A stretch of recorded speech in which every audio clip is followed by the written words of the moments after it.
Saturday was notable for the fact that 4 teams took the lead and 4 teams lost, and that's quite unusual. Really unusual, yeah. The stats against that happening in the Premier League are almost astronomical. If you get the first goal, you've got a north of 89% chance of getting a result, and for 4 of them to lose, I mean, I don't know how to do the mathematics, but it would have been a huge number. Well, let's kick off then with Manchester United 1, Brighton and Hove Albion 3. The game that's probably taken up most column inches. United in crisis. Well, that's a bit early for that. I think we all agree. Do you?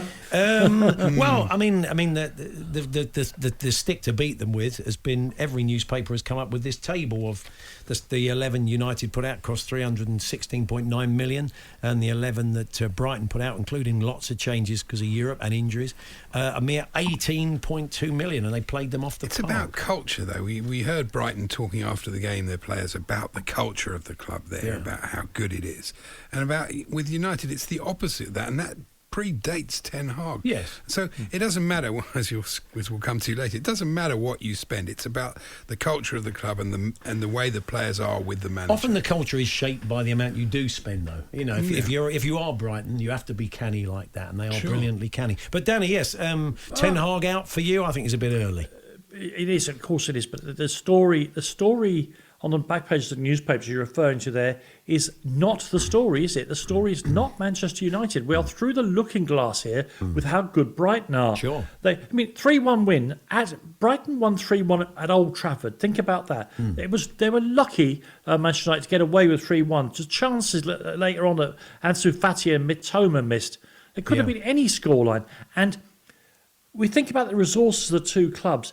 Brighton didn't start Ansu Fati, Evan Ferguson or Julio Enciso. They've got better players in the front part of the team than Manchester United. Now, I don't know how Manchester United let that happen. Gary, Neville and Andy have pointed out, and yourselves, this comes from the top. But what we're facing here is pure reality. Brighton have better players and a better squad of players than Manchester United. They've got a better manager as well, I think. It's nuts. And of course they've got a better manager, I think I've written here, I think Brighton can be top 4, no problem. Absolutely no problem. They look really, really strong, And Ten Hag, all this stuff, when you lose a player like Sancho, when that happens, it's not good for a club. It's all right saying, well, he's establishing his authority and all that, but I don't think that plays with the other players if you lose. No, players don't like it, do they?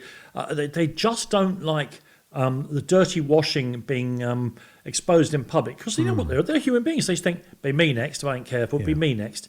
In some ways, and we'll talk about Spurs a little later on, the way that Dyer and Lloris have been sort of put back into the 25 with no fuss, despite the fact that they know the manager doesn't fancy them, is an example of how to do it, whereas ostracising people and leaving them to train with kids and things. You're right, Andy. It may show the manager to be being tough, but the players... Modern players won't have that at all. The crowd turned on Rasmus Højlund's substitution. I did have a bit of sympathy. I can understand the frustration. If I was a United fan, I was there, and it looked like a strange decision on the face of it. Look, if he's in pre-planned, I'm guessing, because and if he's of in the sports science. He's hardly played. I'm sure they've said he hasn't got a full game in him. And if he pulls up and he's out for 6 weeks with a hamstring, those same fans are saying, "What'd you leave him on for 90 minutes for? He wasn't fit." But the issue, Paul, with Manchester United fans is what you're replacing him with. Anthony Martial has tried and failed at Manchester United. And as I say, it wasn't like they were bringing on Evan Ferguson or Ansu Fati or Julio Enciso, because they all play for the other team. Yeah. We ought to say, though, in fairness to United, it's all about being a game of millimetres. They could have beaten Arsenal. Offside by the closest measure.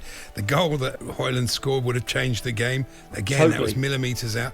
So they also could do with a little bit of luck as well. Yeah, but that's why I'm not joining the manager out thing. Why would you do that? Paul Hawksbee and Andy Jacobs, Monday to Friday afternoons 1 till 4 on AM, on DAB, via the talkSPORT app and on your smart speaker. talkSPORT.